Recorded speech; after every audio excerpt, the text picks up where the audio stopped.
Bismillahirrahmanirrahim. Assalamualaikum warahmatullahi wabarakatuh. Alhamdulillahirabbil alamin wa afdalu salati wa atammu taslimi ala nabiyyina Muhammadin sallallahu alaihi wasallam wa ala alihi wa ashabihi ajma'in.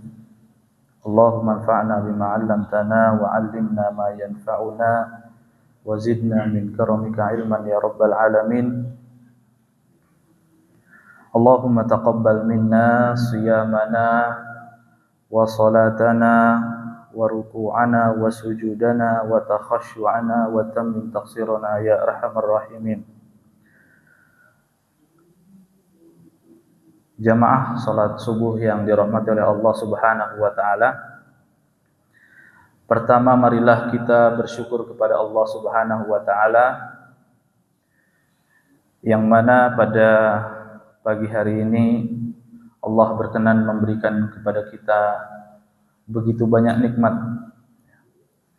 dan hingga saat ini kita merasakan di dalam diri kita nikmat tersebut belum dicabut dari kita, belum dikurangi dari kita, sehingga insyaallah kita akan menggenapkan bilangan saum. Hari ini hari yang ke-29. Besok berhari raya, Pak, ya, kira-kira. Perasaannya bahagia atau sedih kira-kira ini? Mungkin campur aduk ya. Itu adalah sifat manusia ya, manusiawi. Dan tentunya kita insyaallah akan menggenapkan bilangan kalau ganjil hari ini ya. Tapi kalau yang mulainya hari Sabtu, jadi menggenapkan jadi 30 hari. Semoga Allah Subhanahu wa taala senantiasa memberikan kepada kita keistiqomahan dan menerima setiap amalan-amalan yang telah kita lakukan, dan Allah berkenan untuk menjaga bagi kita amalan-amalan tersebut setelah bulan Ramadan. Amin ya rabbal alamin. Salawat serta salam marilah kita curahkan kepada baginda kita Nabi Muhammad sallallahu alaihi wasallam, kepada keluarga, sahabat, dan kepada pengikutnya hingga akhir kiamat insyaallah. Pada kesempatan pagi hari ini kita akan melanjutkan pembahasan sebelumnya ya. Kemarin sudah kita bahas sampai pembahasan masalah ghibah dan namimah. Tetapi banyak juga ternyata yang termasuk daripada afatul lisan, penyakit-penyakit daripada lisan ya. Sebelum kita melanjutkan pembahasan, kita melihat bahwa para salafun saleh, banyak di antara mereka sebelum ditinggal oleh bulan Ramadan justru mereka merasakan sedih ya. Al-Imam Ibn Rajab Al-Hambali di dalam kitabnya Lataiful Ma'arif itu mempunyai bab khusus. Bab disebut dengan Majlisu Wada'i Ramadan, majelis berpisah dengan bulan Ramadan. Jadi dalamnya beliau membahas begitu banyak riwayat-riwayat, kaul-kaul tentang bagaimana para salafun saleh mereka berpisah dengan bulan Ramadan. Bagaimana Umar ibn Abdul Aziz ketika pada hari raya Idul Adha, Idul Fitri itu justru merasakan sedih. Ya, bukannya bergembira justru malah sedih. Begitu juga beliau banyak sekali menyebutkan syair-syair perpisahan dengan bulan Ramadan ya. Dan dengan pembahasan yang beliau sampaikan ini dapat kita ambilkan pelajaran bahwa setiap yang kita lakukan di dalam bulan Ramadan ini hendaknya tidak kita lupakan setelah bulan Ramadan. Dan kita menjadi hamba yang tawadhu, bukan menjadi hamba yang justru ujub, bukan menjadi hamba yang justru merasa tinggi. Oh, saya sudah qiyamul Ramadan 30 hari full. Saya sudah saum dan lain sebagainya. Saya sudah iktikaf. Jangan sampai dengan kita memaksimalkan terutama 10 hari terakhir ini kita merasa lebih daripada saudara-saudara kita. Ya. Betul yang dikatakan oleh Imam Ibnu Rajab, istaudi'uhu, ya, bahwa kita menitipkan amalan-amalan kita pada bulan Ramadan ini kepada bulan Ramadan agar menjadi saksi ketika nanti di yaumil hisab kelak. Tetapi janganlah kita merasa sombong, ya. Wah, apa kamu tidak iktikaf misalnya? Kamu lagi di jalan macet-macetan gitu ya. Nah, itu adalah sikap yang sombong. Dan Allah tidak membutuhkan semua amalan-amalan ibadah kita, apalagi disertai dengan kesombongan begitu. Justru yang menyelamatkan kita adalah sikap tadarru kita, sikap tawadhu kita, sikap rendah diri di hadapan Allah Azza wa Jalla. Ya. Siapa tahu justru orang-orang yang bermacet-macet ria itu kedudukannya lebih mulia di sisi Allah. Ya. Karena apa? Karena dia sedang melakukan birrul walidain gitu ya. Sedang mudik dan kemudian ingin berjumpa dengan orang tuanya dan membahagiakan orang tuanya, memberikan khidmat kepada orang tuanya. Dan ini termasuk daripada amalan-amalan yang luar biasa di sisi Allah Subhanahu wa taala, ya. Semoga Allah Subhanahu wa taala menerima semua amalan-amalan kita yang kita lakukan pada bulan Ramadan ini. Amin ya rabbal alamin. Jemaah sekalian yang dirahmati oleh Allah Subhanahu wa taala. Kita lanjutkan. Wa qawluhu wa ifsha'u sirrin. Qala al-Jauhari fasha al-khabaru yafshu fushuwan ay dha'a. Di antara afatul lisan, penyakit daripada lisan itu adalah suka menyebarkan rahasia, suka membocorkan rahasia, ya. Wasirrul ladzi yuktam wa ifsha'u sirri haramun. Qala Allah Ta'ala wa aufu bil ahdi innal ahda kana mas'ula. Bahwa rahasia itu adalah yang disembunyikan, ya. Ketika seseorang datang kepada kita, ya, mengeluhkan masalahnya, curhatlah istilahnya, ya. Lalu kemudian kita memegang rahasia dari apa yang sudah dibicarakan orang tersebut kepada kita. Apalagi dia sampai ditambah embel-embel, jangan bilang siapa-siapa ya, gitu. Maka ini menjadi rahasia di antara diri kita dengan orang yang mengatakannya kepada kita tersebut. Maka ini tidak boleh untuk dibocorkan. Hukumnya adalah haram, ya. Wa aufu bil ahdi innal ahda kana mas'ula. Dan hendaknya kalian itu menepati perjanjian, ya, yang kalian lakukan di antara kalian. Sesungguhnya setiap daripada perjanjian-perjanjian tersebut akan dimintai pertanggungjawaban. Ya.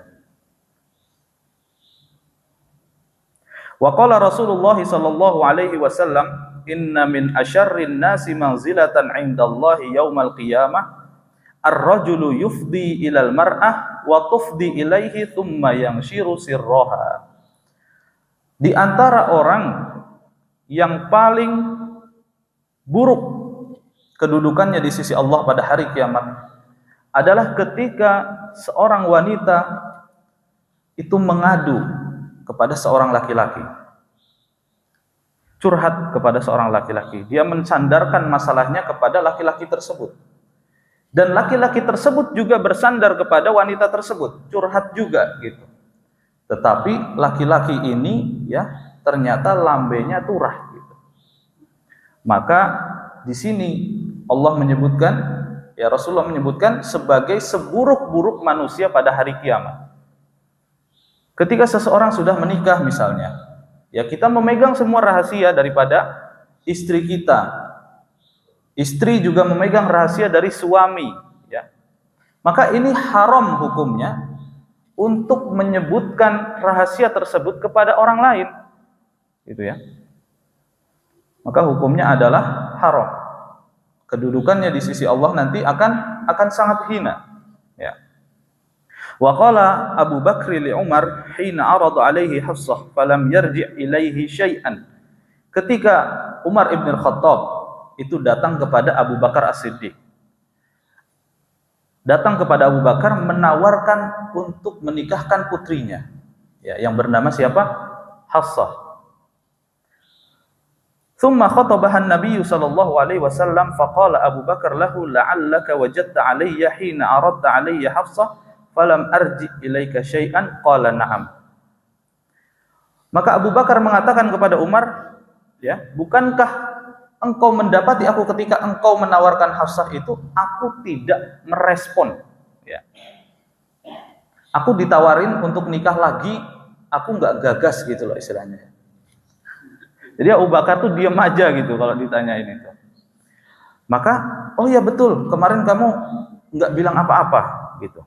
Maka kemudian Abu Bakar mengatakan, fa innahu lam yamna'uni an arji'a ilaika fi ma aradta alayya illa anni kuntu alimtu anna an-nabiy sallallahu alaihi wasallam dzakaraha falam akun la afshi sirra Rasulullah sallallahu alaihi wasallam. Jadi ketika engkau waktu itu mengatakan kepadaku, ya, dan menawarkan kepadaku tentang Hafsah, maka sesungguhnya aku itu sudah tahu bahwasanya Rasulullah itu pernah menyebut Hafsah. Artinya Rasulullah tertarik dengan Hafsah. Maka aku tidak mau dan enggan untuk membocorkan rahasia daripada Rasulullah Shallallahu Alaihi Wasallam. Ya. Dan membocorkan rahasia Rasulullah itu lebih besar lagi dosanya dibandingkan membocorkan rahasia dari manusia biasa. Ya. Bahkan mungkin bisa sampai turun ayat gitu, Pak, untuk mengingatkan. Ya. Nah, Sayyidah Hafsah ini adalah merupakan istri dari baginda Rasulullah Sallallahu Alaihi Wasallam yang dulu suaminya itu syahid ketika perang Badar. Nah, setelah itu Umar bin Khattab berusaha untuk mencarikan siapa kira-kira yang pantas gitu ya. Ditawarkanlah kepada siapa? Utsman bin Affan.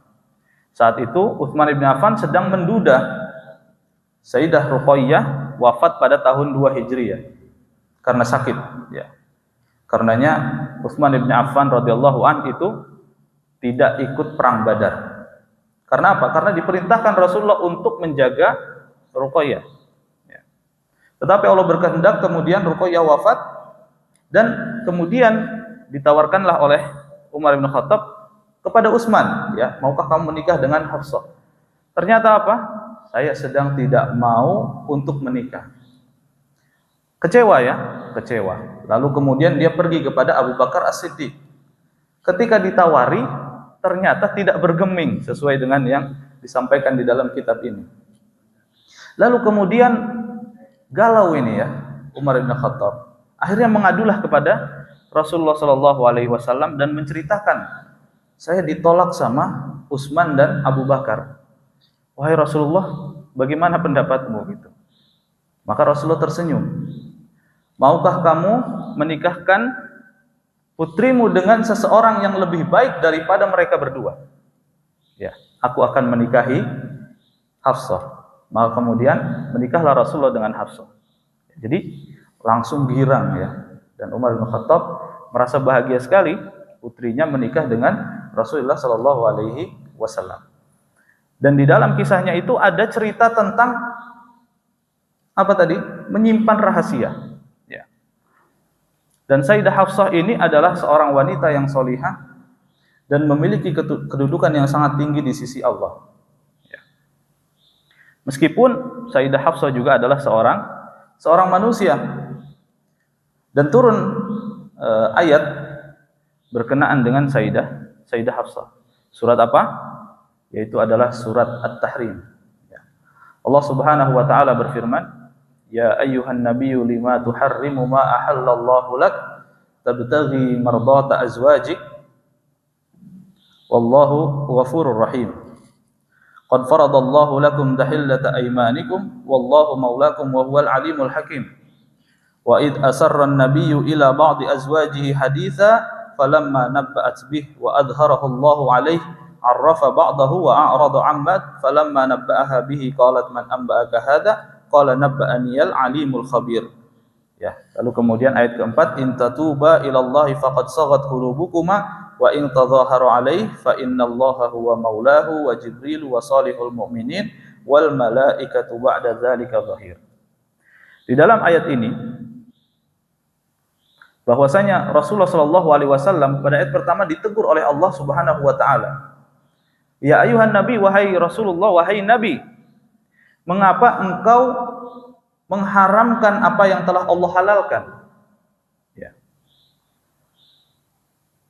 Maka di dalam ayat ini asbabun nuzulnya para ulama berbeda pendapat, ada dua kisah. Kisah yang pertama itu masyhur, tapi enggak ada di Sahih Bukhari. Kisahnya apa? Ketika Rasulullah sallallahu alaihi wasallam mempunyai seorang budak wanita, ya, tetapi dihukumi sebagai ummul mukminin, yang bernama Maryah Al-Qibtiyah, ya. Seorang budak yang dihadiahkan oleh penguasa Mesir, raja Mesir yang bernama Muqawqis. Lalu kemudian diterimalah oleh baginda Rasulullah, dan suatu ketika Maryah ini menemui Rasulullah sallallahu alaihi wasallam sedangkan Rasulullah sedang berada di rumahnya Hafsah. Ya. Sedang berada di rumahnya Hafsah. Lalu kemudian, ya, dikisahkan Hafsah itu datang dan melihat pintu rumahnya terkunci. Dan Hafsah mengetahui bahwa yang ada di dalam itu adalah siapa? Rasulullah dengan amahnya yang bernama Maryah Al-Qibtiyah. Maka kemudian langsung timbullah rasa cemburunya seorang wanita. Ya. Cemburu seorang wanita, dan ternyata Sayyidah Hafsah tidak bisa menahan emosinya, tidak bisa menahan kecemburuannya. Maka kemudian langsunglah, ya, Hafsah itu mengatakan kepada baginda Rasulullah SAW, ya Rasulullah, sesungguhnya engkau tidak pernah melakukan hal seperti ini kepada siapapun daripada istri-istrimu. Ya. Maka engkau telah melakukan hal tersebut, ya, telah berhubungan dengan Maryah di atas peraduanku, di atas ranjangnya Hafsah. Maka Rasulullah kemudian mengatakan, apakah engkau ridho jika aku mengharamkan Maryah untukku? Maka kemudian Rasulullah itu mengharamkan Maryah, tidak akan bertemu lagi, tidak akan berhubungan lagi dengan Maryah. Ya. Maka ditegur oleh Allah Subhanahu wa taala, kenapa engkau mengharamkan apa yang telah Allah halalkan? Ya. Kemudian Allah memerintahkan baginda Rasulullah untuk membatalkan daripada yaitu tadi, ya, sumpahnya itu. Karena seorang laki-laki ketika sudah mengatakan saya enggak mau lagi berhubungan dengan kamu, dijauhkan istrinya, disebut dengan ila. Ya, di dalam fikih disebut dengan ila. Seorang laki-laki untuk dia menjauhi istrinya. Itu. Lalu kemudian Rasulullah mengatakan, baiklah, yang penting kamu tidak mengatakan hal tersebut kepada siapapun. Tetapi apa yang terjadi? Ternyata masih cemburu. Apa yang dilakukan oleh Hafsah? Dia menceritakan kepada Sayyidah Aisyah radhiyallahu anhumah. Ya. Kemudian berita tersebut semakin tersebar kepada istri-istri daripada baginda Rasulullah. Ya, wa id asarra an-nabiyyu ila ba'di azwajihi haditha falamma nabba'at bih wa adharahu Allahu alaihi arrafa ba'dahu wa a'rada an ba'd. Ya. Lalu kemudian ketika Rasulullah mengetahui, dari mana mengetahui? Allah memberikan wahyu kepada Rasulullah. Maka kemudian Hafsah bertanya, wahai Rasulullah, dari mana engkau mengetahui kalau aku membocorkan rahasiamu, wahai Rasulullah? Apa yang dikatakan oleh Rasulullah? Nabba'aniyal alimul khabir. Sesungguhnya aku diberitahukan oleh Allah Subhanahu wa taala. Maka dari sinilah, ya, dikisahkan bahwa Rasulullah itu menceraikan Sayyidah Hafsah. Nah, ada riwayat juga bahwa beliau itu tidak sampai menceraikan. Ya. Tidak sampai menceraikan. Tetapi baginda Rasulullah menjauhi istri-istrinya selama 1 bulan. Selama 1 bulan Rasulullah menjauhi istri-istrinya. Ya. Karena apa? Karena murka, kesal ya. Ditinggalkan istri-istrinya, Rasulullah hanya diam sendiri ini. Muncullah desas-desus di antara kaum muslimin bahwa Rasulullah sudah menceraikan istri-istrinya. Tetapi kemudian Umar bin Khattab merasa sedih. Siapa kira-kira yang sudah membuat perkara dengan Rasulullah? Kok ada orang yang berani untuk melawan kepada Rasulullah? Akhirnya berusaha untuk mengkonfirmasi. Ya, datanglah kepada Hafsah. Lalu kemudian menasihati Hafsah, ya. Apakah Rasulullah telah menceraikanmu? Maka Hafsah mengatakan tidak, gitu. Apa yang telah membuat Rasulullah murka? Dikorek ya. Gitu. Tapi tidak mendapatkan jawaban. Lalu kemudian Umar langsung mendatangi baginda Rasulullah dan menanyakan, "Wahai Rasulullah, apakah engkau telah menceraikan istri-istrimu?" Maka Rasulullah menjawab tidak. Ya. Menjawab tidak. Nah, di dalam riwayat yang lain bahwa Rasulullah itu telah menceraikan, ya, telah menceraikan Hafsah. Lalu kemudian turunlah, ya, perintah dari Allah Subhanahu wa taala melalui Jibril, kemudian mengatakan kepada baginda Rasulullah, "Wahai Rasulullah, janganlah engkau menceraikan Hafsah, karena sesungguhnya dia adalah wanita yang ahli puasa dan ahli qiyamul lail." Ya. Maka sesungguhnya daripada asbabun nuzul daripada surat At-Tahrim ini masih perlu pendalaman lagi. Ya, masih perlu pendalaman, ada banyak riwayat dan berbagai macam kisah, antaranya sahih dan tidak sahih, itu perlu ditahqiq kembali. Wa qala Anasun ata ilayya Rasulullah sallallahu alaihi wasallam wa ana al'abu ma'al ghilman fasallama alaina fa ba'athani fi hajah fa abta'tu alayya ummi falamma ji'tu qalat ma habasak qultu ba'athani Rasulullah sallallahu alaihi wasallam fi hajah qalat ma hajatuhu qultu innaha sirrun qalat la tukhbir bi sirri Rasulillah sallallahu alaihi wasallam ahadan qala wallahi law haddathtu bihi ahadan la hadathtuka bihi ya Thabit. Ya.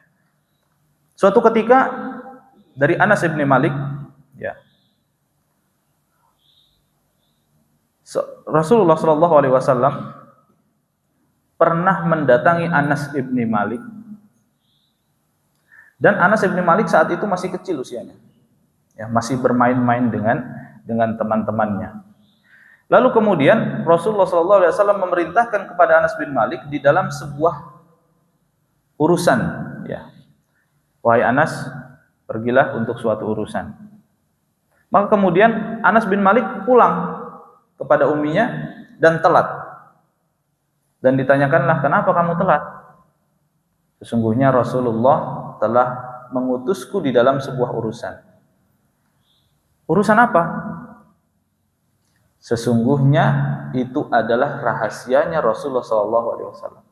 Maka ibunya memberikan pesan kepadanya, "Janganlah kamu membocorkan rahasia Rasulullah kepada siapapun." Jadi bahwa rahasia daripada Rasulullah SAW itu adalah hal yang teramat penting. Bahkan meskipun dia masih anak-anak, ditanya sama ibunya, itu ya. Kalau kita mungkin ditanya sama ibu kita, "Habis dari mana?" gitu. Kita akan menjawab, "Habis main, Bu." gitu. "Main apa?" Karena takut, mungkin kita jawabnya sambil berbohong dan lain sebagainya. Tapi Anas bin Malik tidak mengatakan hal tersebut. Dia mengatakan, "Aku diutus oleh Rasulullah dan urusannya adalah rahasia." Ya. Maka ibu yang solihah itu memahami, ya, jangan kamu bocorkan, ya, rahasia dari Rasulullah Shallallahu Alaihi Wasallam. Dan di antara para sahabat yang menyimpan rahasia-rahasia Rasulullah adalah sahabat Hudzaifah ibn al-Yaman.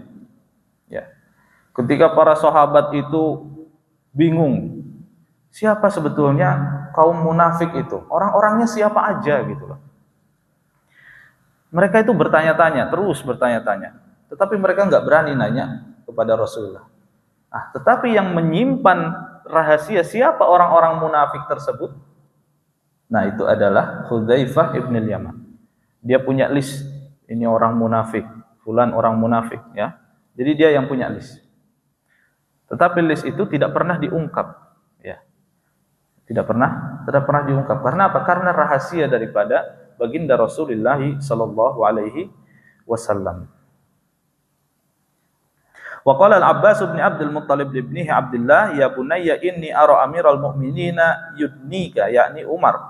Fakhfad anni thalathan la tafshina sirran wa la taghtabanna ahadan wa la yattali'anna minka ala kadhibah.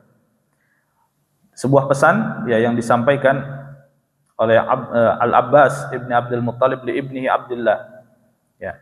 Jadi ketika seorang sahabat itu ya kita sebutkan namanya dan nama bapaknya, misalnya Abdullah ibni Abbas, maka kita menyebutnya radhiyallahu anhuma. Ya. Radhiyallahu anhuma kalau bapaknya beriman. Kalau bapaknya tidak beriman maka kita sebut radhiyallahu anhu. Misalkan Khalid ibn al-Walid radhiyallahu anhu. Ikrimah ibni Abi Jahal radhiyallahu anhu. Tetapi kalau bapaknya beriman, maka kita menyebutnya radhiyallahu anhuma. Ya.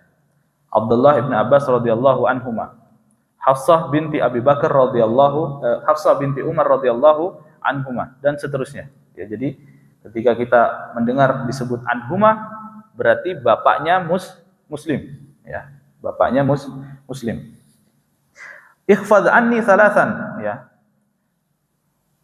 Hafalkan baik-baik pesan daripadaku, ada 3 perkara. Yang pertama adalah janganlah kamu membocorkan rahasia. Yang kedua, la taghtabanna ahadan, jangan kamu menghibah seorang pun. Yang ketiga, la yattali'anna minka ala kadhibah, janganlah engkau berbohong, ya. Jangan sampai engkau itu ketahuan berbohong. Nah, itu parah ya kalau sampai ketahuan berbohong. Tsumma la'nu muqayyadin. Yang kedua adalah ya di antara penyakit lisan yang kedua adalah la'nu muqayyad. Apa la'nu muqayyad? Seseorang melaknat dengan takyid, dengan mengikatnya dengan nama. Misalnya fulan laknatullah alaih. Ya, bagaimana hukumnya? Hukumnya adalah haram. Ya. Bahwa kita boleh melaknat secara muayyan kalau dia adalah orang yang kafir. Yahudi, Nasrani, musuh Islam, ya, harbi, kafir harbi, maka kita boleh melaknat secara muayyan. Tetapi kalau kita mengetahui dia adalah seorang mukmin, ya meskipun dia itu adalah orang yang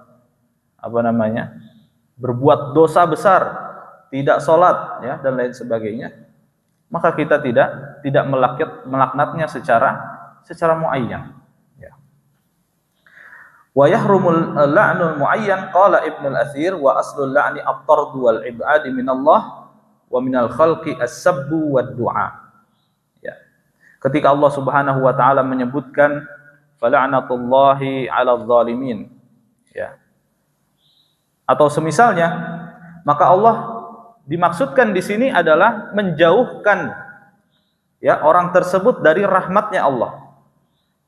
Menjauhkan orang tersebut dari Allah. Tetapi ketika seorang manusia itu melaknat, maka maknanya apa? Dia sedang menghina, ya, mencaci dan sedang mendoakan keburukan. Ya. Misalnya kita sebutkan ya Syiah laknatullah alaih, Rafidhah laknatullah alaih, laknatullah alaihim misalnya. Maka kita mendoakan keburukan kepada mereka. Ya, semoga Allah membinasakan Bashar Asad misalnya, yaitu secara muayyan. Misalnya kita secara kelompok Jahmiyah, ya, laknatullah alaihim. Maka kita mendoakan keburukan kepada mereka. Qala al-Jauhari al-la'nu at-tardu wal ibdad minal khair. Ya, sudah dijelaskan bahwa laknat itu adalah menjauhkan seseorang dari Allah. Huwa haramun idza la'ana insanan bi'ainihi wa dabbatan. Qala an-nabi la'nul mu'mini ka qatlihi. Ya. Bahwa tidak boleh juga kita melaknat binatang, ya. Manusia aja tidak boleh, begitu juga binatang. Kita punya kucing, kucingnya ngambil lauk di meja, dimakan sama dia. Oh dasar binatang, gitu ya. Nah, itu sudah melaknat sebuah makhluk hidup. Maka ini juga hukumnya tidak boleh, haram hukumnya. Ya. La'nul mu'min kaqatlihi, kata baginda Rasulullah, orang yang melaknat seorang muslim, seorang mukmin, seakan-akan dia sudah membunuhnya. Begitu juga ya, kita pernah melihat fenomena bahwa banyak orang yang menyebutkan dan melabelkan kepada sesama saudaranya itu seorang yang kafir misalnya. Nah, ini juga termasuk daripada melaknat ya. Sedangkan baginda Rasulullah melarang kita untuk saling mengkafirkan. Man qala li akhihi ya kafir faqad ba'a bihi ahaduhuma.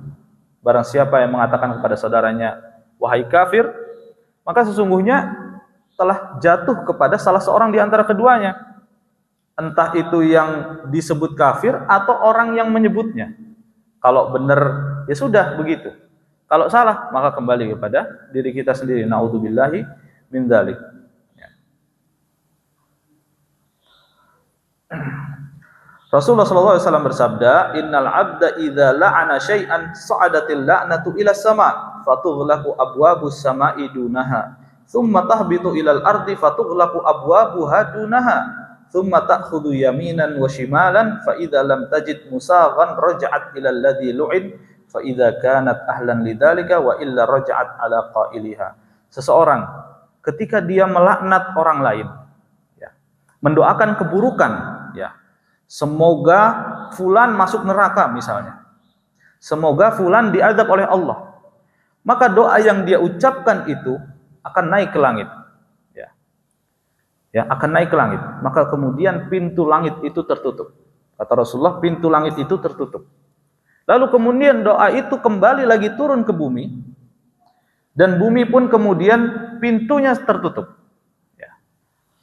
Kemudian dia yaminan wa shimalan. Ya, doa itu akan pergi ke kanan ke kemari dan kemudian mencari orang yang disebut di dalam doanya tersebut. Maka kemudian ketika sudah mendapati fulan, orang yang disebutkan di dalam doanya tersebut, wa in kana ahlan lidzalik, kalau orang itu memang tepat dengan laknatnya, dengan doanya memang pantas mendapatkannya, maka akan mendapatkan daripada laknat tersebut. Tetapi ketika dia tidak ahlan lidzalik, dia adalah orang yang tidak pantas untuk mendapatkan doa buruk tersebut, maka doa tersebut kembali kepada orang yang mengatakan. Na'udzubillahi min dzalik. Karenanya tidak boleh kita mudah-mudah ya mendoakan orang lain keburukan. Meskipun dia adalah orang yang berdosa ya. Justru kita doakan supaya dia bertaubat. Supaya apa? Supaya dia mendapatkan hidayah. Ya. Dan itu sangat luar biasa sekali orang yang mungkin memusuhi Islam. Tidaklah mustahil bahwa di akhir hayatnya dia bertaubat. Ya. Tidaklah mustahil dia bertaubat. Dan itu banyak sekali kisahnya ya di dalam sejarah Islam, bahkan mungkin di dalam sejarah modern juga, orang-orang yang memusuhi Islam justru malah dia menjadi seorang muslim yang taat. Ya. Kita pernah dengarlah beberapa kali ya, itu cerita pendeta, misionaris dan lain sebagainya yang dia pertama kalinya memusuhi Islam tetapi kemudian kembali kepada Islam. Jadi jangan mudah-mudah kita untuk melabelkan seseorang sebagai kafir ya, atau kita melaknatnya semoga Allah mengazabmu. Kalau kita melihat ya di media sosial gitu, mungkin kalau ada sesuatu yang viral misalnya, ada orang yang menghina sesuatu yang merupakan simbol Islam dan lain sebagainya gitu. Kadang kita tidak mengecek dulu kira-kira ini berita betul atau enggak, kronologisnya seperti apa. Tetapi orang yang komentar itu dia sudah seperti paham sekali ya. Bahkan sudah ada yang mencaci, memaki. Ada yang kenapa enggak kita doakan dengan kebaikan ya. Nah, itu satu sisi mungkin yang banyak sekali terluput di antara kita ya. Wa yajuzu la'nu ghairil muayyani mimman yajuzu la'nuhu ala la'natullahi 'alal zalimin. Kalau kita melaknat orang-orang yang dia mereka adalah tidak muayyan, kita tidak menyebutnya. Semoga orang yang zalim mendapatkan laknat Allah. Misalnya kayak gitu ya. Maka hukumnya bagaimana? Boleh. Karena apa? Karena tidak menyebutkan person, tidak menyebutkan nama, label ya.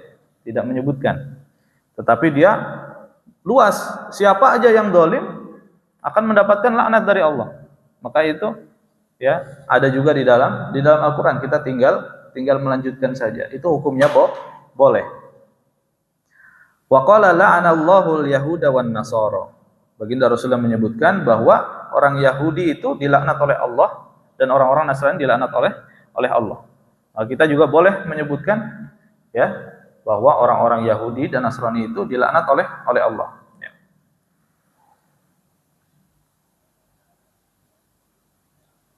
Jamaah sekalian yang dirahmati oleh Allah Subhanahu wa taala, penyakit yang berikutnya ya, adalah sukhriyah. Ma makna sukhriyah? Sukhriyah itu adalah bersikap sombong, meremehkan orang lain. Ya. Kalau tidak salah ya, saya mungkin cocok logi di Cilegon apa di Banten nih ada istilah sohor, betul nggak kira-kira? Artinya apa itu? Apakah artinya sombong? Betul ya? Terkenal ya, terkenal. Berarti nggak cocok berarti. Ya. Sukhriyah ya itu adalah meremehkan ya, merendahkan dan menghina. Wa yahrumus sukhriyatu wal huz'u. Sukhriyah tadi ya, dengan kesombongan, wal huz'u mempermainkan. Ya, jadi kalau ada orang yang suka membuli, nah itu dia sedang beristihza kepada orang tersebut. Ya, huz'u. Di dalam sebuah hadis, baginda Rasulullah SAW pernah menceritakan tentang seorang yang terakhir sekali masuk ke dalam surga. Ya. Abdullah bin Mas'ud yang meriwayatkan hadis tersebut. Dan Abdullah bin Mas'ud menceritakan bahwa orang yang terakhir keluar dari surga, dia berusaha dengan susah payah untuk keluar dari surga. Kadang dia merangkak, kadang dia berjalan, kadang dia ngesot, ya. Tetapi terakhir dia berhasil keluar daripada neraka. Lalu kemudian dia meminta kepada Allah dan dia masih belum terbayang surga itu ya. Belum terbayang tentang surga. Dia meminta kepada Allah, ya Allah, berikanlah aku tempat untuk berteduh dan aku minum dari airnya, pohonnya. Kemudian diberikanlah oleh Allah. Ketika sudah diberikan, maka dia minta lagi. Yang kedua, yang lebih besar. Ya. Lalu kemudian Allah Subhanahu Wa Taala memberikan kepadanya. Sampai ketiga kalinya, dia mendengar suara orang-orang yang berada di dalam surga. Lalu kemudian orang tersebut berpikir gitu ya. Saya juga pengen masuk ke dalam surga. Lalu kemudian dia memohon kepada Allah, ya Allah, masukkanlah aku ke dalam surga. Lalu kemudian kata Allah, masuklah kamu ke dalam surga. Lalu orang tersebut justru mengatakan atas kharu minni wa anta malik. Di hadis yang lain, atas tahzi'u bi wa anta rabbul alamin. Ya Allah, apakah engkau mempermainkan aku sedangkan engkau adalah penguasa? Engkau adalah Rabbul Alamin. Maka ketika disebutkan kata-kata atas kharu minni wa anta malik, Abdullah bin Mas'ud tertawa. Ya, Abdullah bin Mas'ud tertawa. Para sahabatnya lalu kemudian berkata, kenapa engkau ketawa gitu? Kemudian Abdullah bin Mas'ud mengatakan, sesungguhnya ketika Rasulullah menceritakan kisah ini dan menyebutkan pertanyaan dari hamba yang terakhir ini kepada Rabb-nya, Rasulullah juga tertawa, gitu ya. Lalu kemudian aku menanyakan kepada Rasulullah, ya Rasulullah, kenapa engkau tertawa ketika mengatakan pertanyaan tersebut, mengucapkan pertanyaan tersebut. Maka kemudian Rasulullah menyebutkan bahwa sesungguhnya Allah Subhanahu wa taala tertawa ketika mendengar hambanya bertanya seperti itu. Ya, apakah engkau mempermainkanku ya Allah? Ya. Karena apa? Karena yang ada di benaknya dia itu, ya, bahwa surga itu udah penuh gitu. Betul ya? Bahwa surga itu sudah penuh gitu. Ya, jadi kalau nanti Bapak membuka kitab-kitab hadis, ada beberapa riwayat, ada beberapa versi, nanti bisa dibaca kisahnya. Ya. Jadi Allah Subhanahu wa taala tertawa ketika mendengar pertanyaan tersebut. Dan jangan disamakan tertawanya Allah dengan tertawanya manusia, ya. Allah tertawa ma yaliku bi jalalihi wa 'azamatihi. Bahwasanya tidak serupa dengan manusia dan yang pantas sesuai dengan haknya Allah Subhanahu wa taala, ya. Bahwa Allah tidak pernah bisa dibayangkan, bahwa Allah itu tidak pernah ketika melakukan sebuah perbuatan tidak bisa disebutkan tata caranya. Ya. Ketika ada orang bertanya kepada Imam Malik bin Anas radhiyallahu anhu, ya, tentang istiwanya Allah itu seperti apa? Ya, maka Imam Malik mengatakan al-istiwa'u ma'lum wal kaifu anhu majhul was su'alu anhu bid'ah. Bahwasanya istiwa duduk, ya, istiwa duduk nih, kita nih lagi istiwa nih seperti ini. Tapi ini istiwanya manusia, ya. Orang bertanya kepada Imam Malik, bagaimana istiwanya Allah gitu. Maka istiwa itu diketahui tata caranya yang dilakukan oleh manusia, begini. Wal kaifu anhu majhul. Kalau Allah itu beristiwa tidak diketahui seperti apa. Was-su'alu anhu bid'ah. Ya, mempertanyakan, bahkan lebih jauh lagi mengorek-ngorek lagi, itu termasuk daripada perilakunya ahlul bid'ah. Ya. Maka banyak sekali, ya, di antara kaum muslimin yang terpeleset dan tersesat karena perkara mengimani asma wa sifatullah. Ya. Di antara mereka ada yang berusaha untuk mentakwil. Takwil, ya, jadi semua itu ditiadakan gitu. Bahwa Allah punya tangan, Allah itu tersenyum, bahwa hati manusia di antara jari jemarinya Allah. Ketika mereka mendengar itu enggak terima. Bagaimana kok bisa itu menyamakan dengan makhluk? Maka ditafsirkanlah oleh mereka seperti ini, tetapi jauh, ya, jauh sekali, dan tidak ada pembahasannya dari tafsirnya, dari makna yang sahihnya tidak ada. Nah, ini adalah orang yang tersesat seperti Mu'tazilah, ya. Rada mendingan lagi itu adalah Asy'ariyah, ya. Sebagian ulama itu menyebutkan Asy'ariyah itu masih daripada Ahlus Sunnah, ya. Masih Ahlus Sunnah. Tetapi bagaimana yang benar? Bahwa yang benar itu adalah bahwa kita menerima semua sifat-sifat Allah yang telah dijelaskan oleh Allah sendiri dan Rasulullah, ya. Lalu kemudian kita menyebutkan, ya, bahwa semua itu adalah ma yaliqu bi jalalihi, ya, yang pantas dan memang berhak merupakan haknya Allah. Jadi tidak boleh kita mengorek-ngorek gitu. Dan tidak boleh meniadakannya juga. Kita harus beriman. Ya.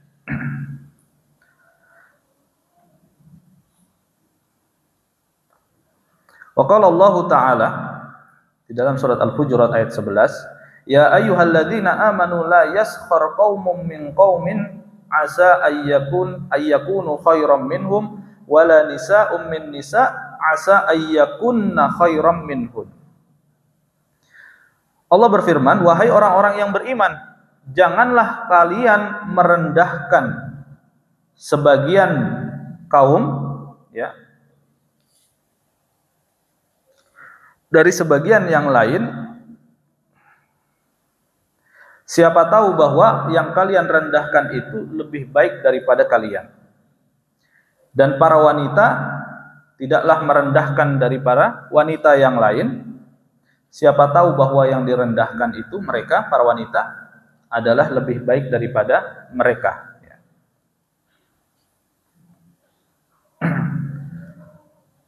Ayat ini turun berkenaan dengan ketika datang seorang utusan dari Bani Tamim dan melihat kondisi yang ada pada ahlu suffah. Mereka para sahabat yang miskin, yang tidak memiliki harta benda, ya. Ketika utusan ini datang, dia mengejek, ya, mengejek, membuli, merendahkan daripada para sahabat ini. Abu Dzar Al-Ghifari, ya, Ammar ibn Yasir, Abu Hurairah, ya, Suhaib, Salman, Salim dan lain sebagainya. Ini direndahkan oleh dia. Maka Allah Subhanahu wa taala menurunkan ayat, janganlah kalian itu merendahkan mereka. Karena apa? Karena bisa jadi yang direndahkan itu lebih mulia di sisi Allah Subhanahu wa taala. Ya. Begitu juga kita sebagai kaum muslimin, kita adalah bagian daripada kaum muslimin. Ya. Jangan sampai kita merasa lebih baik daripada yang lain. Apalagi sampai merendahkan, nih masjid ini jamaahnya begini, gitu. Dan lain sebagainya dan seterusnya. Kelompok kami lebih baik, kami adalah yang paling sunnah misalnya. Mungkin ada yang seperti itu ya. Memangnya yang lain bid'ah gitu kan? Itu pertanyaan juga jadinya. Maka tidak boleh kita untuk merendahkan satu sama lain. Begitu juga tentang para wanita, ya, bahwa wanita tidak boleh merendahkan wanita yang lain, ya. Maka asa ayyakunu khairam minhum wala nisa min nisa. Dan maknanya di antara wanita merendahkan sebagian wanita yang lain. Maka ini turun kepada baginda Rasulullah SAW tentang Safiyah binti Huyai.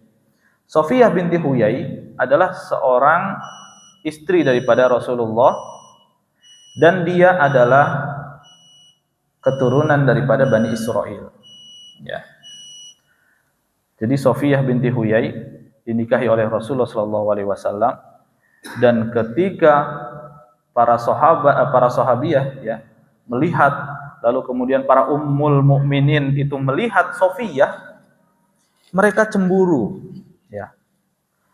Ketika Safiyah itu keluar, lalu kemudian baginda Rasulullah menyambut, ada Aisyah di sana, lalu kemudian ditanyakan oleh Rasulullah kepada Aisyah, bagaimana menurutmu tentang Safiyah? Maka dikatakan oleh Aisyah radhiyallahu anhuma, Yahudiyah bintu Yahudiyah. Jadi merendahkan. Safiyah itu adalah orang Yahudi, anaknya orang Yahudi. Gitu. Dan memang Safiyah sebelumnya adalah Yahudi. Maka kemudian Rasulullah melarang, jangan seperti itu wahai Aisyah. Sesungguhnya dia adalah seorang mukminah. Ya. Dan dia sudah menjadi istri daripada Rasul. Ya. Dan ternyata kecemburuan para istri Nabi ini luar biasa. Akhirnya Safiyah ini dikucilkan, ya, dikucilkan sampai Safiyah itu istilahnya kalau zaman sekarang kena mental, gitu ya. Mengadu kepada baginda Rasulullah SAW tentang perlakuan daripada ummul mukminin yang lain. Mau kemudian Rasulullah mengatakan kepada Safiyah, ya, janganlah kamu bersedih. Sesungguhnya suami kamu adalah Nabi, dan bapak kamu adalah Nabi, dan paman kamu adalah Nabi. Katakan kepada mereka seperti itu. Dan Safiyah itu adalah keturunannya daripada Nabi Harun alaihi salam. Ya. Jadi memang keturunan dari Nabiullah Harun. Ya. Maka di sini turunlah ayat tersebut. Ya. Wa anil Hasan qala Rasulullah sallallahu alaihi wasallam, innal mustahzi'ina bin nasi yuftahu li ahadihim fil akhirati babum minal jannah fayuqalu lahu halumma fayaji'u bi karbihi wa ghammihi fa idza jaa'a ughliqa dunahu thumma yuftahu lahu babun akhar fayuqalu lahu halumma fayaji'u bi karbihi wa ghammihi fa idza jaa'a ughliqa dunahu fama yazalu kadzalik hatta idza ahaduhum la yuftahu lahul bab min abwabil jannah fayuqalu lahu halumma fama ya'tihi minal Ilyas. Rahul Baihaqi mursal. Di dalam hadis, ya, hadis yang mursal, bahwasanya ketika nanti di akhirat orang-orang yang suka mempermainkan dan memperolok-olok manusia, ya, maka ketika dia nanti akan masuk ke dalam surga, dibukalah bagi dia pintu surga. Sebuah pintu surga dibukakan bagi dia, dan dia dipanggil, ya fulan, halumma halumma, kemarilah, masuklah ke dalam surga. Pas dia mau sampai masuk ke dalam surga, ditutup itu, cekrek gitu ya.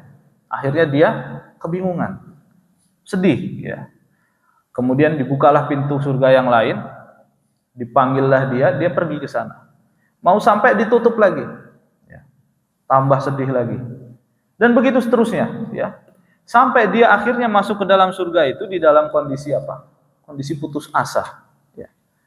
Saya di PHP-in terus gitu ya.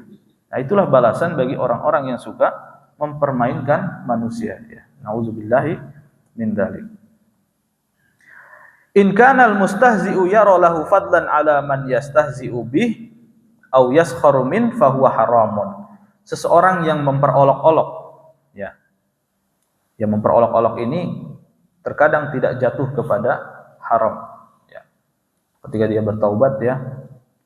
Lalu kemudian kalau seseorang ini beristihza, mengolok-olok orang lain, dan dia merasa bahwa dirinya lebih baik daripada orang tersebut, maka jatuh kepada haram. Jatuh kepada haram, ya. Karena apa? Karena itu termasuk daripada kesombongan, kibr, masuk kepada kesombongan. Di dalam hadisul qudsi, qala Allah Ta'ala, al-'azamatu izari wal kibriya'u ridai, faman naza'ani fi wahidin minhuma alqaituhu finnar. Bahwasanya keagungan itu adalah pakaianku, ya. Wal kibriya'u ridai, rida, pakaian yang menutup bagian atas begini, itu adalah kesombongan, itu adalah pakaianku yang bagian atas, ya. Tadi bahwa azamatu, keagungan, adalah pakaianku yang bagian bawah, ya. Jadi faman naza'ani fi wahidin minhuma alqaitu finnar. Barang siapa yang mengambil salah satu dari keduanya, dia merasa agung atau dia merasa sombong, maka apa? Akan dilemparkan ke dalam neraka, ya. Wa qala an-nabi li Abi Dzar, "Unzur fa innaka lasta bi khairin min ahmara wa la abyadha illa an tufaddilahu bitaqwa." Sesungguhnya, ya, lihatlah wahai Abu Dzar, kata Rasulullah, engkau itu tidaklah menjadi lebih baik ketika warna kulitmu itu merah atau warna kulitmu itu putih, ya. Tetapi yang menjadikanmu lebih baik itu tufaddiluhu bitaqwa, engkau menjadi lebih baik dari orang lain itu karena ketakwaan, ya. Kalau orang merasa lebih baik dari orang lain karena apa? Karena harta, karena pangkat, karena lebih pintar misalnya, ya, maka ini adalah merupakan kesombongan, ya. Kesombongan, ya. Masih ada waktunya kira-kira? Masih, ya. Baik, kemudian yang terakhir, yang selanjutnya adalah al-kadzib. Ya, al-kadzib, berbohong. Maka ini termasuk daripada afatul lisan. Ya, Rasulullah SAW bersabda, la yasluhul kadzibu illa fi thalathin, ar-rajulu yakdzibu fil harbi wal harbu khud'ah, war rajulu yakdzibu bainar rajulaini liyusliha bainahuma, war rajulu yakdzibu lil mar'ati liyurdiha bidzalik. Rasulullah bersabda bahwa berbohong itu ada yang dibolehkan di dalam 3 hal. Yang pertama adalah al-harbu khud'ah, ya. Yakdzibu fil harb, seseorang yang berperang, maka dia boleh berbohong, ya, menipu musuh, ya. Nah, itu adalah strategi peperangan, ya. Ada yang bilang bahwa di dalam peperangan itu apapun boleh dilakukan, gitu ya. Nah, itu sebetulnya boleh, maksudnya adalah berbohongnya, gitu. Kalau dia sampai membunuh perempuan, anak-anak, orang tua, itu tidak boleh. Ya. Tapi di sini dimaksudkan, ya, bahwa berbohongnya ini adalah untuk mengelabui musuh. Misalkan ketika 2 pasukan itu bertemu, maka pasukan ini mengatur formasi seakan-akan pasukannya itu banyak, gitu ya. dijembrengin gitu. Nah, ini tidak ada masalah. Atau apa? Dia menabuh genderang sebanyak-banyaknya. Akhirnya orang menyangka bahwa musuh ini banyak. Maka itu boleh. Atau strategi-strategi lain yang memang mengelabui musuh, bohong jadinya. Tetapi ini dibolehkan di dalam peperangan. Warrajulu yakdzibu bainar rajulain. Seseorang itu berbohong di antara kedua laki-laki lain yang sedang berseteru. Kita punya saudara, kita punya teman, fulan A dan B. Mereka berdua ini sedang ada permasalahan, ada selek gitu ya. Dan belum selesai-selesai. Maka ketika kita berusaha untuk memperbaiki keadaan keduanya ini supaya kembali tersambung, kita boleh berbohong. Misalnya gimana? Ya misalnya ya, kita datang ke fulan A. Wahai fulan, ya, sesungguhnya saya dengar loh kemarin si B itu bilang dan memuji kamu, gitu ya. Bilang kamu orang baik, begini ya. Untuk apa? Supaya dia tentram. Begitu juga dikembalikan lagi kepada si B. Sehingga apa? Sehingga muncul prasangka baik, ya. Lalu kemudian bisa menyambung kembali ya silaturahim yang terputus di antara keduanya. Lalu yang ketiga adalah laki-laki yang membohongi istrinya untuk mendapatkan keridhoannya. Misalnya suami ditanya sama istri, Pak, aku masih cantik enggak gitu ya. Maka kita menjawabnya itu jangan bingung gitu loh ya. Meskipun itu tidak ada di dalam hati kita, kita bilang ya udah setua ini gimana sih gitu kan. Tapi kita katakan gitu, insya Allah tidak ada perempuan yang lebih cantik di dunia ini, misalnya seperti itu ya.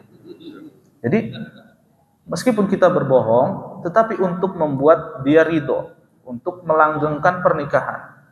Karena jamaah sekalian, yang namanya pernikahan itu adalah lil abad.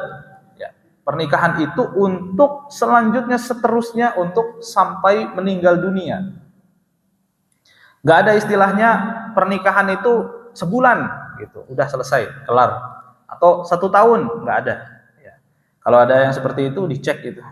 Takutnya dia orang Syiah gitu ya. Nah, kawin kontrak. Atau misalnya orang punya istri ya. Terus diceraikan karena sudah tua misalnya. Kamu sudah tidak cantik, sudah menopause gitu. Kamu udah nggak bisa punya anak gitu. Itu alasan-alasan yang tidak benar. Ya. Kalau memang orang ditakdirkan oleh Allah tidak bisa lagi melanjutkan rumah tangganya, ya, maka dia tidak boleh dengan alasan-alasan yang seperti itu. Kalau tidak cocok ya sudah tidak cocok gitu loh, ya. Karena ada perseteruan, karena ada ketidakcocokan gitu. Tapi kalau alasannya adalah hal-hal yang tidak dibenarkan, ya zalim namanya. Ya. Karena apa? Karena pernikahan itu lil abad. Ya, kita sudah tua, sudah istilahnya kepala 5 dan lain sebagainya, ya sudah begitu loh ya.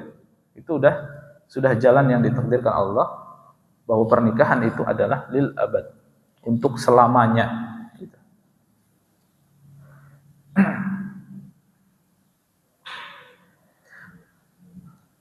Wa ammal kadzib fil harbi lil harbi fa huwa ayudhira min nafsihi quwwatan fayatahaddatsa bima yuqawwi ashabahu wa yakidu bihi aduwahu wa qad ruwiya anin nabi annahu qala al harbu khud'ah wa kana idza arada ghazwatan warra bi ghairiha. Jadi kalau di dalam peperangan tadi dibolehkan untuk berbohong dan berbohong kepada pasukan gitu ya. Persiapan pasukan sudah dekat misalnya gitu ya. Padahal masih jauh, enggak masalah ya, tidak masalah. Atau menyemangati mereka dengan kata-kata yang dilebih-lebihkan, ya itu boleh ya. Nah, itu di dalam peperangan. Wa ammal kadhibu lizaujati anna huwa ayyadaha wa yumanniha wa yudhiru laha minal mahabbati aktsara mimma fi nafsihi liyastadimu bidzalika suhbataha wa yusliha bidzalika khuluqaha wa qala al-Baghawi fi syarh sunnah. Jadi kalau tujuannya kenapa kita berbohong kepada istri itu, tujuannya adalah untuk memperbesar rasa cinta. Ya. Mungkin kalau kita ditanya cinta apa enggak, bingung kadang ya, cinta apa enggak itu. Tetapi memperbesar kasih sayang gitu ya. Jadi kasih sayang kita itu supaya semakin besar gitu. Meskipun ya rumah tangga itu masa-masa indahnya sudah terlewat gitu. Tetapi yang membuat rumah tangga itu akan bertahan ketika kita bisa ya saling mengasihi ya, kemudian kita bisa menghargai ya. Kalau misalnya ada hal-hal yang seperti itu, cantik nggak sih? Ya udah jawab cantik gitu ya. Cantik gitu mungkin ya. Atau wah masakannya enak nggak sih gitu. Enak banget misalnya gitu. Jawab kayak gitu ya. Untuk apa? Supaya tidak muncul bibit-bibit permusuhan ataupun kekesalan ya. Jadi supaya kecintaan itu semakin besar. Seperti itu. Wa dhahiru kalami al-ashab ibahatul kadhib lizaujah duna kadhbi zaujati lahu. Nah, di sini disebutkan ya di dalam mazhab Imam Ahmad bin Hanbal sebagian ulamanya menyebutkan bahwa laki-lakinya boleh berbohong kepada istri, tetapi istrinya nggak boleh bohong kepada suami, kayak gitu. Wa dhahir ibahatuhu likullin minhuma. Adapun yang jelas bahwa suami istri itu boleh untuk saling berbohong dengan tujuan apa? Tujuan tadi itu. Ya, jangan dibiasakan tapi kalau emang kondisi darurat aja gitu ya, gitu. Ya. Wa ruya anna rajulan qala fi ahdi Umar radhiyallahu anhu limra'atihi nasyattuki billah hal tuhibbini faqalat ama idza nasyattani billahi fala fa kharaja hatta ata Umar radhiyallahu anhu fa arsala ilaiha faqala antil lati taqulina li zawjika la uhibbuk faqalat ya amiral mu'minin nasyadani billahi fa aqdibuh qala na'am faqdibihi laisa kullul buyuti tubna 'alal hubb walakinnan nasa yata'asyaruna bil islami wal ihsan. Jadi ada sebuah riwayat kisah ketika zamannya Umar bin Khattab radhiyallahu an, ya. Ada seorang laki-laki dia menyumpah istrinya, ya. Wahai istriku, bersumpahlah kepadaku bahwa kamu itu cinta kepadaku. Maka istrinya ini menjawab, kalau kamu sumpah ya mau gimana lagi lah. Saya jawab tidak gitu. Saya jawab saya tidak mencintaimu. Akhirnya laki-laki ini pundung gitu. Dia lari kepada Amirul Mukminin Umar bin Khattab radhiyallahu an. Lalu kemudian diceritakanlah kisahnya ini. Istriku tidak mencintaiku gitu. Akhirnya dibawalah Umar bin Khattab bertemu dengan istrinya. Apakah kamu yang mengatakan kepada suamimu seperti ini, seperti ini, seperti ini? Betul, wahai Amirul Mukminin. Karena apa? Karena dia itu menyumpah gitu ya. Apa aku boleh bohong kalau dia itu menyumpahku gitu? Maka kata Amirul Mukminin, faqdibihi. Berbohonglah kepada dia. Katakan bahwa aku mencintaimu, seperti itu. Ya. Katakanlah kepada dia. Laisa kullul buyuti tubna 'alal hubb. Tidaklah semua rumah tangga itu dibangun atas dasar cinta. Ya. Kalau yang dapat atas dasar cinta, ya bersyukur kepada Allah, alhamdulillah ya. Langgeng sampai sekarang alhamdulillah. Tapi kalau memang tidak atas dasar cinta, ya mau bagaimana lagi, itu adalah jalan yang ditakdirkan oleh Allah. Kita terima gitu ya. Jangan menjadi alasan kita menceraikan gitu juga. Jangan seperti itu ya. Apa alasan kamu menceraikan? Saya udah nggak cinta. Loh, istri kamu kan taat, istri kamu kan solihah dan lain sebagainya. Kenapa kamu ceraikan? Ya pokoknya nggak cinta, ya nggak bisa gitu ya. Jadi tidak semua rumah tangga itu dibangun atas dasar cinta. Tetapi rumah tangga itu dibangun atas dasar Islam, atas dasar ihsan, ya. Bahwa manusia di dunia ini, terutama adalah kaum muslimin, saling berhubungan satu sama lain atas dasar apa? Atas dasar Islam, atas dasar ihsan, ya, saling berbuat baik satu dengan lainnya, ya, apalagi di dalam rumah tangga. Qala Ibnu al-Jauzi wan Nawawi rahimahumullahu taala wa dhabituhu anna kulla maqsudin mahmudin la yumkinu tawassulu ilaihi illa bil kadzib fahuwa mubah. Ketika kita memiliki maksud dan tujuan yang mulia, jadi ini kaidahnya ya, kaidah kalau kita itu memang harus berbohong. Setiap maksud yang mulia, ya, setiap maksud yang mulia tidak dapat diraih, tidak dapat dicapai kecuali dengan cara berbohong. Maka kata Imam Ibnul Jauzi dan Imam Nawawi, dibolehkan berbohong. Kita punya tujuan mulia nih, ya, untuk memperbaiki kondisi masyarakat, untuk memperbaiki rumah tangga, untuk memperbaiki silaturahim keluarga, ya. Mungkin di antara saudara kita ada yang masih belum, ya, terbuka hatinya untuk memaafkan. Mungkin kita bisa, ya, mencoba. Kalau udah ada udah cara lain udah dicoba, nggak bisa, coba kita membohongi orang tersebut, ya.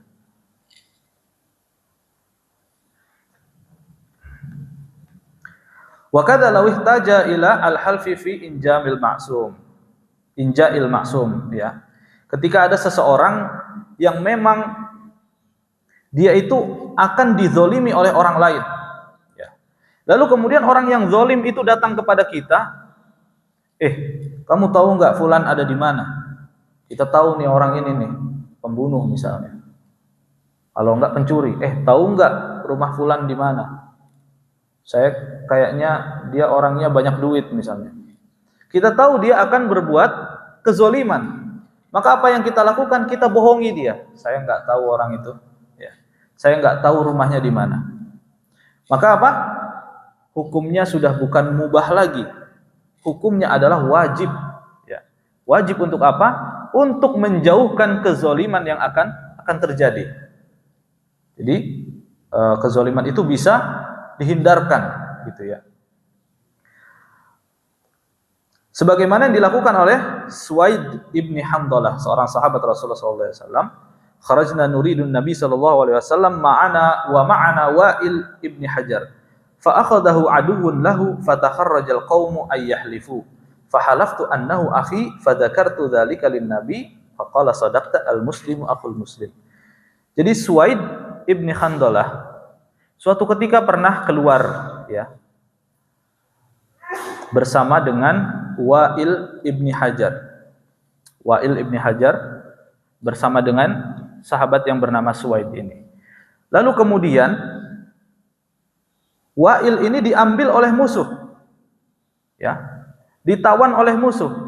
Maka apa yang dilakukan oleh Suwaid? Suwaid datang kepada orang yang menawan tersebut dan mengatakan kepada, tolong lepaskan, dia adalah saudaraku. Lalu kemudian Suwaid bercerita kepada Rasulullah, kamu sudah bertindak benar, al-muslimu akhul muslim. Betul, seorang muslim adalah saudaranya orang muslim, gitu. Jadi dia bohong tapi betul, gitu loh, ya. Jadi kan kalau misalkan mengakui itu saudara saya, gitu. Banyak orang yang ditilang ngaku saudaranya polisi, gitu. Nah, itu kamu jangan macam-macam, saudara saya polisi, gitu. Dalam hatinya saudara saya muslim seiman, gitu. Jadi bisa juga dipakai seperti itu, ya. Nah, tapi tidak boleh, ya, tidak boleh yang seperti itu, tidak boleh juga dibiasakan. Begitu juga ketika Rasulullah SAW berhijrah dari Makkah menuju Madinah, ya, bersama siapa? Seorang sahabat Abu Bakar As-Siddiq, ditemani, ya, berdua. Lalu kemudian Abu Bakar menunggang di atas onta dan Rasulullah, ya, membawa tali kekang ontanya itu dituntun, ya, dituntun. Jadi Rasulullah yang menuntun Abu Bakar, gitu. Jadi seakan-akan, ya, Abu Bakar ditemani Rasulullah seperti itu. Nah, ketika datang seorang Quraisy, dia berhasil untuk mendapati Abu Bakar, Kemudian ditanyakan, "Ya Abu Bakar, wahai Abu Bakar, siapa laki-laki yang berada di hadapanmu ini?" Ya. Maka kata Abu Bakar, "Dia adalah penunjuk jalanku." Ya. Dia adalah hadis sabil, dia adalah penunjuk jalanku. Maka dibebaskan oleh orang tersebut. Nah, betul ya, kan menunjuk jalan gitu, jalan di depan, dia menunjukkan jalan seperti itu. Padahal di situ adalah baginda Rasulullah Shallallahu Alaihi Wasallam. Ya, dan semacam ini adalah model bagaimana berbohong itu dibolehkan. Tetapi secara asal berbohong itu diharamkan. Ya, secara asal berbohong diharamkan. Fa innal kadhiba yahdi ilal fujur, fa innal fujura yahdi ilan nar. Ya, jadi kalau misalkan orang itu berbohong, maka berbohong itu akan melahirkan perbuatan buruk, perbuatan dosa, dan perbuatan dosa itu akan membawa kepada neraka. Dan tidaklah orang itu berbohong kemudian berbohong lagi, akan dicap bagi dia sebagai seorang yang kadzdzab, seorang yang suka berbohong. Jadi bahwa di sini disebutkan bahwa bohong yang dibolehkan adalah merupakan rukhsah. Ya, kondisi-kondisi yang 3 hal tadi disebutkan di dalam hadis. Ya, kalau keadaan-keadaan tersebut tidak terjadi, maka haram untuk berbohong. Mungkin itu saja yang dapat kami sampaikan pada pertemuan pada pagi hari ini. Semoga Allah Subhanahu wa taala memberikan keistiqomahan kepada kita dan menerima semua amalan-amalan yang telah kita lakukan di dalam bulan Ramadan ini. Dan kita berdoa kepada Allah, semoga pada tahun yang akan datang kita dipertemukan kembali dengan bulan Ramadan. Amin ya rabbal alamin. Kita akhiri dengan membaca hamdalah dan doa kafaratul majlis. Alhamdulillahirabbil alamin. Subhanakallahumma wa bihamdika asyhadu an la ilaha illa anta astaghfiruka wa atubu ilaik. Wassalamualaikum warahmatullahi wabarakatuh.